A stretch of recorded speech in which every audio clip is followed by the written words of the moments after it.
This week I've had the 2019 Mazda Miata RF. This is the club with the BBS Brembo package. Pretty much fully loaded. It's got just about everything you would want. The appearance package, the nice BBS wheels, the big Brembo brakes. It is a phenomenal car. We've been testing this thing on track this week. We've been taking it around on the road, really getting to know this car and what it's like to live with, putting it through its paces on a daily basis. As a result, I'd like to do a little bit more of an in-depth review on what this is like to live with and how that has compared with my ownership of my BRZ. So this is mostly, first and foremost, going to be a Miata review, but I'm going to throw in some BRZ footage and kind of compare the two because they're about at the limit on the track. They feel very similar. They have very similar personalities, but on the day-to-day basis, they're very different vehicles, even though they're in the same class and they kind of punch at about the same price point. This is a little bit more of an expensive proposition, but we'll get into some of the reasons why it may be worth it. So first of all, let's talk about fun to drive factor. I'll just get this out of the way. If you want a car that's fun to drive more of the time or all of the time, get the Miata. At the limit, I would say fun to drive factor is pretty close. These cars at limit handling, the Miata just edges ahead of the BRZ. On track, they are both just so phenomenal to toss around, and they're so balanced and agile and nimble. This Miata, though, definitely takes the cake from a performer standpoint. The power, the handling, the brakes on this car lasted for a pretty decent track session. I'm really impressed about what this thing can do on track. On a day-to-day basis, Miata's not as practical, obviously, as you would assume. You know, you have very limited storage space back here in the trunk. With this RF, you even get a little bit less than the rag top, so these are rounded off here, and whereas with the soft top, these are squared off, so you have a little bit more of a larger opening in the trunk. The RF, I think, just looks so good. It's a really, really amazing design. I love the way this thing looks. My mom's had one for a few years. She really enjoys it. But it can't necessarily be your only car. The BRZ, however, that could be your only car. You've got space in the back to fit all sorts of different things. It's very rare that I found something that doesn't really fit in the BRZ that's not outrageous like a cabinet or something like that, but it's amazing. I could put my mountain bike back there. So let's take this RF for a drive. Let's get into some of its dynamics and what it's like to drive on the street.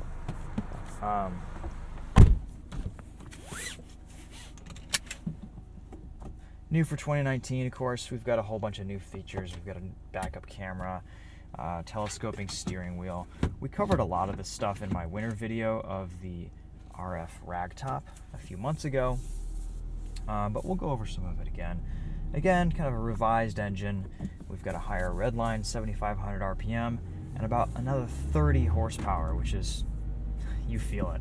Right at the top revs, you can feel that extra power, and it is awesome.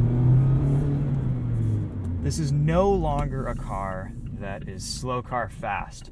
This is a proper sports car. The power to weight here is quick. You have to kind of plan your throttle applications where you're doing it. You can't just go flat out all the time. You have to be prepared for a little bit of opposite lock or oversteer coming out of corners. But as a result, once you get into the rhythm of it, it's so beautiful to balance this car on the edge.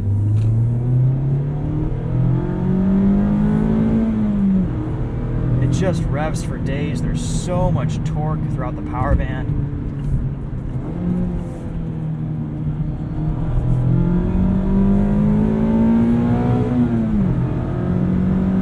Last 500 RPM kind of reminds me of a GT350 with a flat plane crank.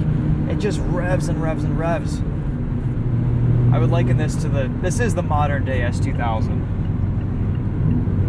And this gearbox, oh man, talk about perfection. It's just the right throw, super notchy.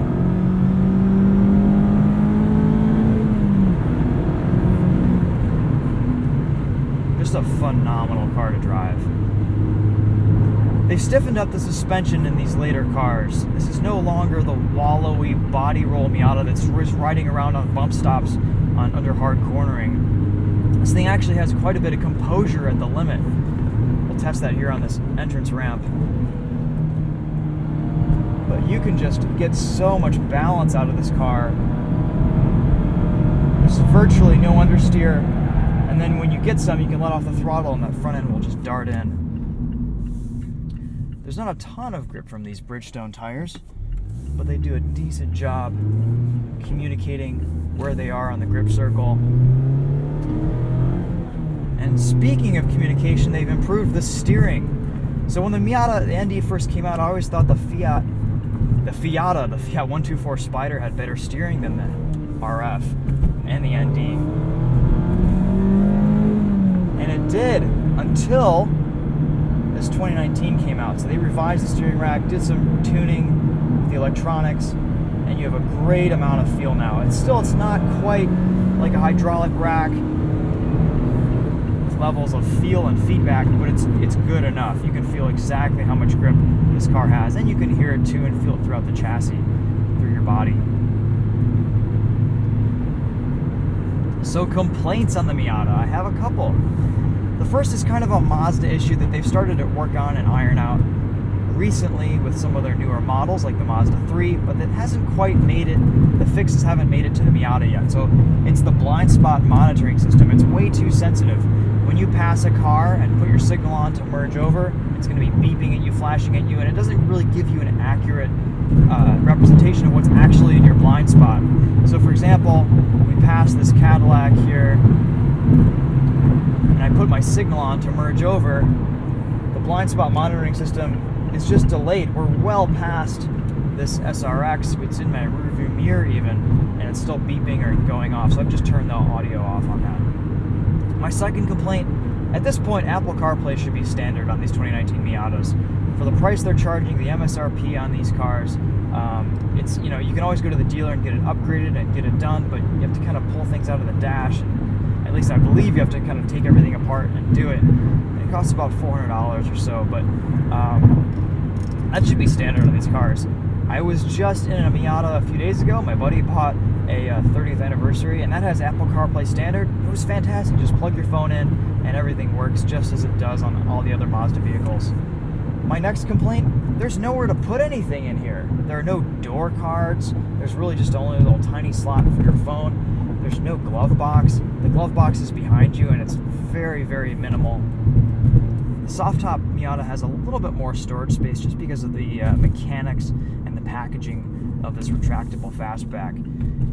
So, if you want something a little bit more practical, maybe swing for the soft top. But then again, this RF is so nice and refined with its hard top roof that maybe you have some gains as far as aerodynamics at high speeds with track driving, or just overall comfort levels of NVH. So really, it's kind of a toss-up between the two. For me, I'd probably swing for the RF for the looks and for just the winter drivability of the vehicle. But yeah, there are definitely some concessions you're going to be making with this car, and it's not like this is as practical even as Miata is of the past. It's tighter. There's nowhere to put anything, and you're definitely going to be a little bit wanting for storage space, especially if you're going away for a long weekend. You're going to have to be a minimalist with your packing style, which is fine. It's doable. You can live with it. I will say it's worth the squeeze.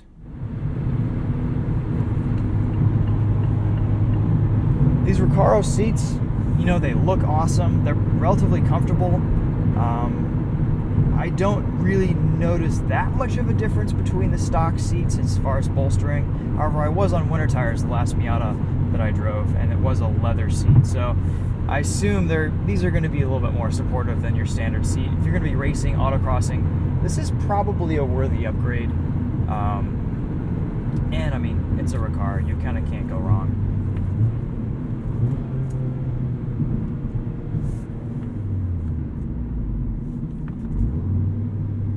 Just a wonderfully tuned and balanced sports car.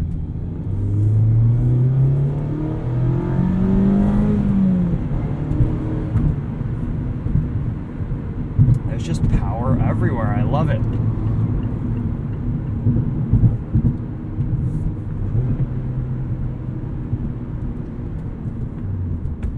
This is truly one of the last visceral sports cars on the market. No silly electronic handbrake. You can do J-turns in this thing. You can hoon it around a little bit.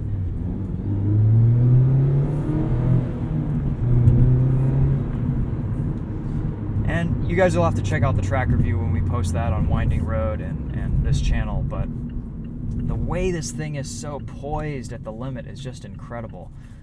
It's really a whole new level for Miatas. Miatas have always been a little bit leery and difficult to control at the limit, at least in stock form, and that's mostly been due to the body roll and weight transfer characteristics of the car. But now, with the way this thing is buttoned down, the suspension is tuned, and with the power level, you can really balance this thing on and off throttle and place it exactly where you want it. It's such a great and accurate car to drive, as well as a lot of fun.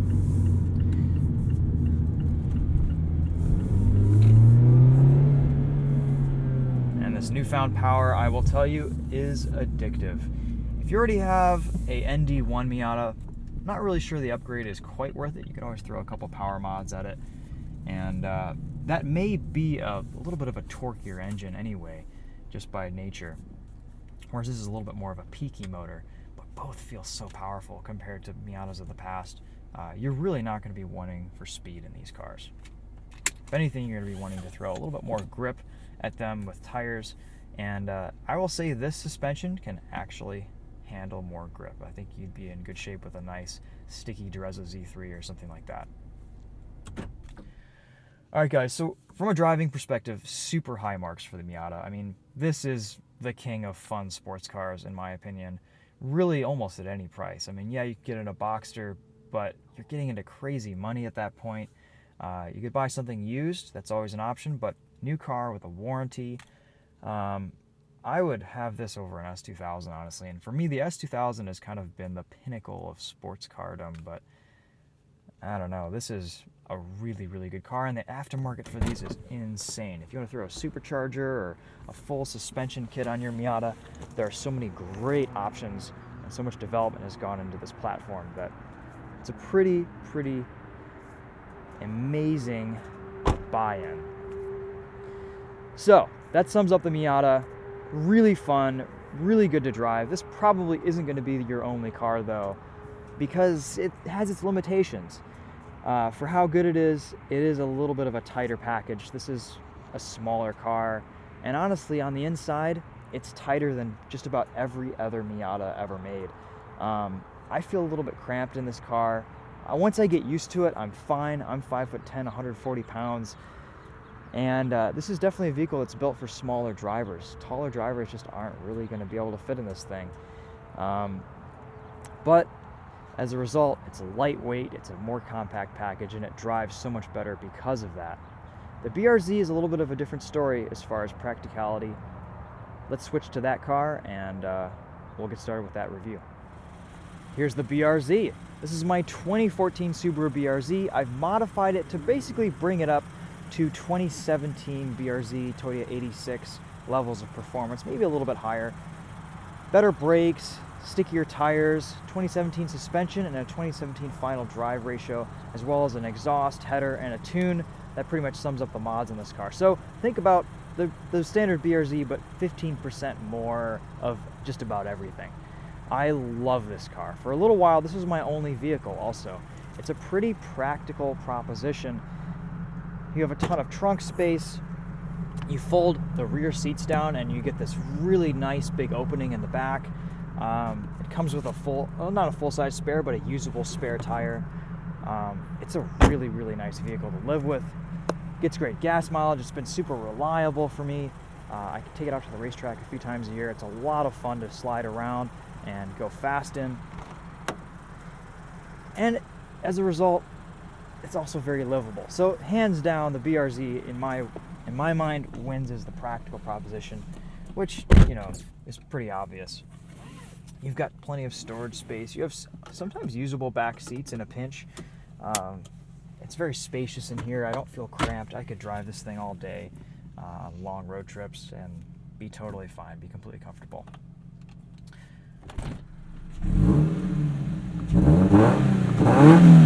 Little taste of the exhaust.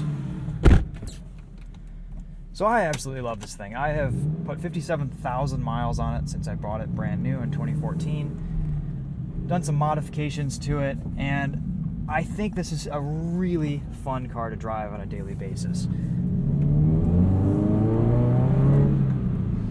There's a little bit less torque here than the Miata, a little bit less power overall. The power to weight with the new RF and the new ND is just a real sweet spot. It's pretty amazing. The BRZ is close though, it's not far off.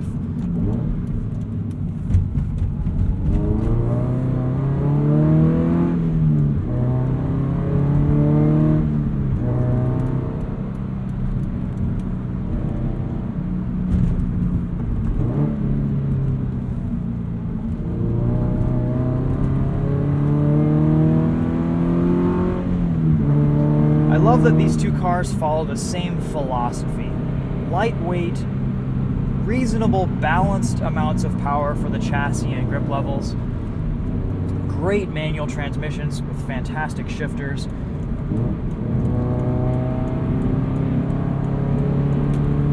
Very neutral and controllable at the limit.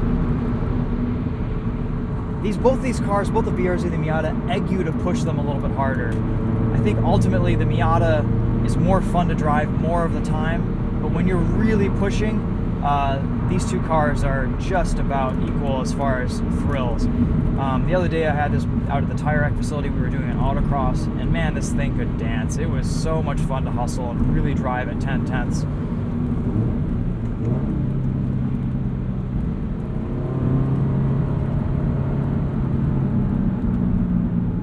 Good amount of steering feel here too. I have a lot of communication on what the chassis is doing. You know, the BRZ is a little bit more of a button-down car. You don't quite have the body roll that you do in the Miata, even though they've fixed a lot of that recently. There's a little bit more of a maturity to the way this chassis drives and rides and operates at the limit, and even just driving day to day.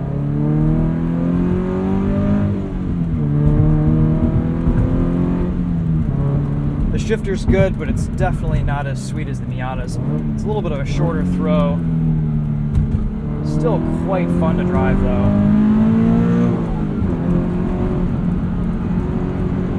And of course we've got a great amount of grip here on these Dureza Z3 tires.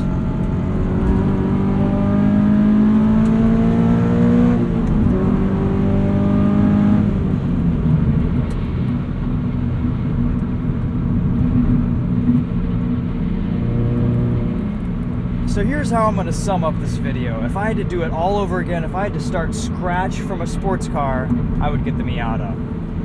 But I'm not going to sell my BRZ to go buy a Miata. You can't really go wrong with either option. You really have to kind of decide what you're going to be using the vehicle for. If it's just for fun, if it's just for enjoyment, get the Miata all the way. You have other vehicles for day-to-day runabout, for hauling people and things, get the Miata. However, if you're thinking about getting a sports car or a first sports car, just something fun to drive that you're also going to be using as a practical vehicle, you're going to be commuting every day to work, or you're going to be using it on the weekends for road trips, or maybe it's even your only car like this was for me for a little while, the BRZ it's a usable everyday sports car. It's like the budget Porsche 911 in a way. I mean, you have so much usable space in here. The trunk is great. It's a really nice daily driver as well. It doesn't punish you, doesn't beat you up. It's not super loud. The Miata can be a little bit cramped and a little bit claustrophobic, whereas in this you have tons of room to spread out. So, you know, it depends on what you need and what you're looking for. That's going to dictate your decision. My recommendation is always to drive both and, you know, maybe get a BRZ and an older Miata, or just get the Miata and call it a day, because honestly, this new ND is a whole different level of sports car. Honestly, guys, you can't really go wrong with either car. My recommendation is, if you're considering BRZ 8.6, go with the 2017 Plus. They really dialed these cars in. They made them a little bit more refined, a little bit less rough and raw, and it makes for a really nice, balanced vehicle.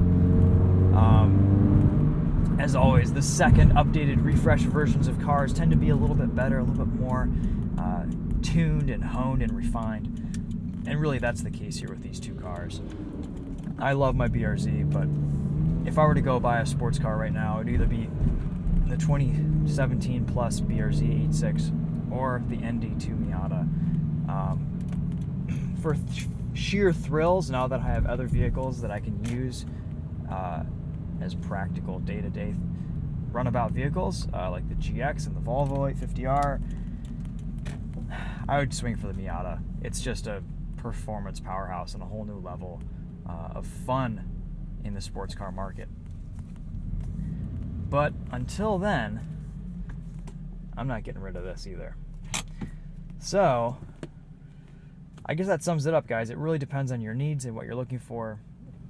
If you think about it, these two cars, the Miata and the BRZ 86, are really the only cars left that are true to the purest driving experience. They're naturally aspirated, they're responsive, they haven't succumbed to turbocharging and electronic handbrakes. You can drive these cars and you can become a better driver by owning and living and driving them. You can push your own limits, you can push the car's limits at a safe speed on the street, and they're more enjoyable because of that. There's something to be said about that. If you want power, go get a Mustang, go get a Challenger, go get something like that. But if you want a really fun car to drive at slow speeds, at normal driving speeds, and on the racetrack, or really, really pushing 10/10ths, you can drift both of these cars. You can really kind of push the envelope of your own abilities and skills and grow with the vehicle as you begin to modify it and change it to your needs and to your liking. So that's going to sum it up for me. Let me know if you guys have any questions in the comments. Again, if you're more interested in the BRZ, check out, I have a lot of videos on this car on how I've modified it, compared it to new vehicles, stuff like that. The Miata, we're going to be putting some track videos on the Winding Road YouTube channel and on the TheTopher here, as well as some other content on the ND RF. Really awesome cars. Can't go wrong with either one. Let me know what you guys prefer in the comments. I think this should be a little bit of a polarizing video, but again, I did this same thing in the winter, but both cars were on winter tires and you couldn't really test their limits or really get a feel for what they were like to drive in the summer when most of these are going to be used. So I kind of nixed that video and consider that useless, and this is the real BRZ Miata comparison. Also, the RF seems to be more of the direct comparison to the BRZ because that's kind of hard top, and the BRZ, of course, is a fixed roof coupe. Anyway, guys, that's it for this one. Thanks for watching. We'll see you later. Take it easy.